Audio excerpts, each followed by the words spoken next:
Okay, chapter 24, Veruca in the Nut Room. Mr. Wonka rushed on down the corridor. The nut room, it said on the next door they came to. All right, said Mr. Wonka, stop here for a moment to catch your breath and take a peek through the glass panel of this door. But don't go in. Whatever you do, don't go in to the nut room. If you go in, you'll disturb the squirrels. Everyone crowded around the door. Oh, look, Grandpa, look, said Charlie. Squirrels, shouted Veruca Salt. Jeepers, said Mike TV. It was an amazing sight. 100 squirrels were seated up on high stools around a large table. There's a picture. Let's see. Sorry, it's the sun. It's kind of weird. There's a squirrel. He's funny looking. On the table, there were mounds and mounds of walnuts, and the squirrels were all working away like mad, shelling the walnuts at a tremendous speed. These squirrels are specially trained for getting the nuts out of the walnuts, Mr. Wonka explained.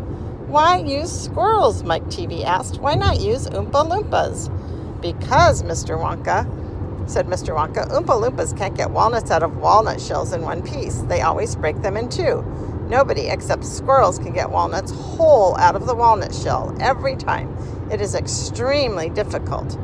But in my factory, I insist upon using only whole walnuts. Therefore, I have to have squirrels to do the job.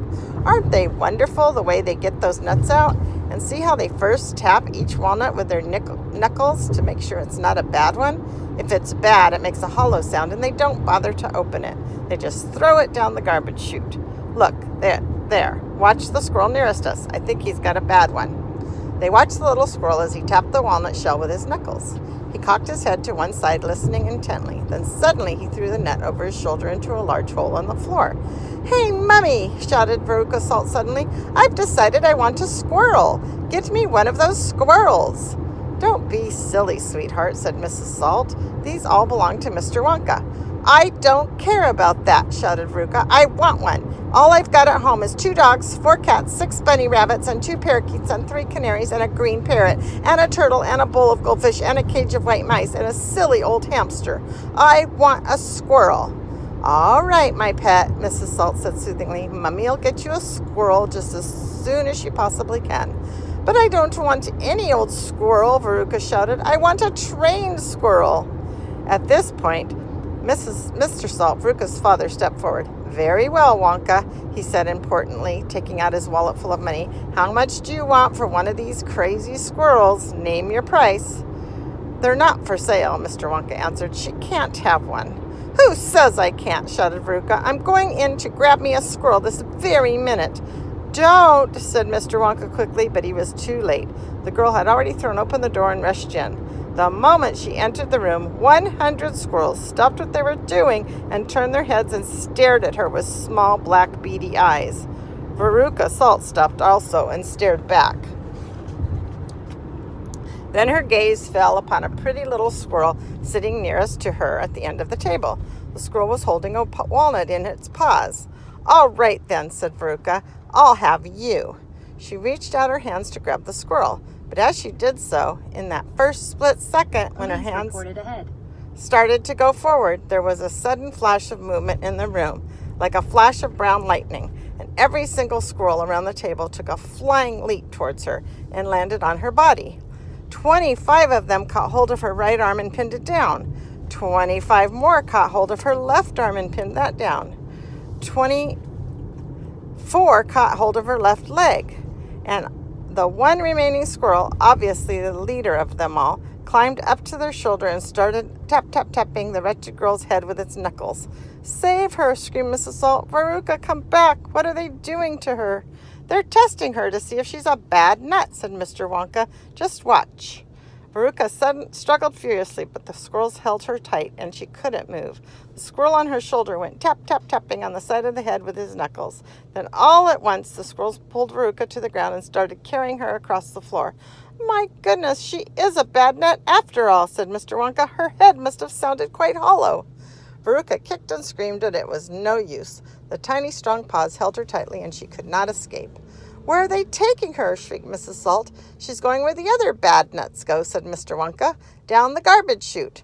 By golly, she is going down the garbage chute, said Mr. Salt, staring at the glass through the glass door at his daughter. Then save her, cried Mrs. Salt. Too late, said Mr. Wonka. She's gone. And indeed she was. But where? Shrieked Mrs. Salt, flapping her arms. What happens to the bad nuts? Where do they go? That particular chute, Mr. Wonka said, runs directly into the great main garbage pipe, which carries all the rubbish from every part of the factory, all the floor sweepings and potato peelings and rotten cabbage and fish heads and stuff like that. Who eats fish and cabbage and potatoes in this factory, I'd like to know? I do, answered Mr. Wonka. You don't think I live on cacao beans, do you? But, shrieked Mrs. Salt, where does the great big pipe go to at the end? Why, to the furnace, of course, Mr. Wonka said calmly. To the incinerator. Mrs. Salt opened her huge red mouth and started to scream. Don't worry, said Mr. Wonka. There's always a chance they decided not to light it today. A chance, said Mrs. Salt. My darling Veruca, she'll be sizzled like a sausage. Quite right, my dear, said Mr. Salt. Now see here, Wonka. I think you've gone just a shade too far this time. I do indeed.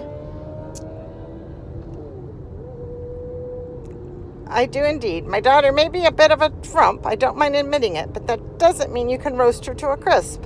I'll have you know I'm extremely cross about this. I really am.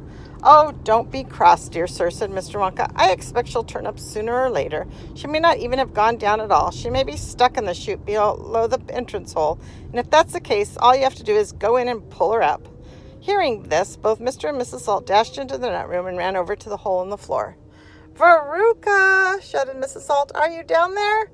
There was no answer. Mrs. Salt bent further forward to get a closer look. She was now kneeling right on the edge of the hole, with her head down and her enormous behind sticking up in the air like a giant mushroom. It was a dangerous position to be in. She only needed one tiny little push, one gentle nudge in the right place, and that's exactly what the squirrels gave her. Over she toppled into the hole, headfirst, screeching like a parrot. Good gracious me, said Mr. Salt as he watched his fat wife go tumbling down the hole. What a lot of garbage there's going to be today. He saw her disappear into the darkness. What's it like down there, Angina? He called out. He leaned further forward. The squirrels rushed up behind him. Help! He shouted, but he was already toppling forward, and down the chute he went, just as his wife had done before him and his daughter.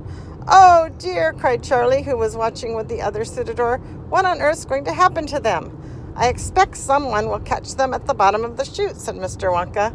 But what about the great fire incinerator, said Charlie. They only light it every other day, said Mr. Wonka. Perhaps this is one of the days when they let it go. You never know. They might be lucky. Shh, said Grandpa Joe. Listen, here comes another song. Okay, so we're going into SeaWorld, so I'm going to read the song later. Okay, love you.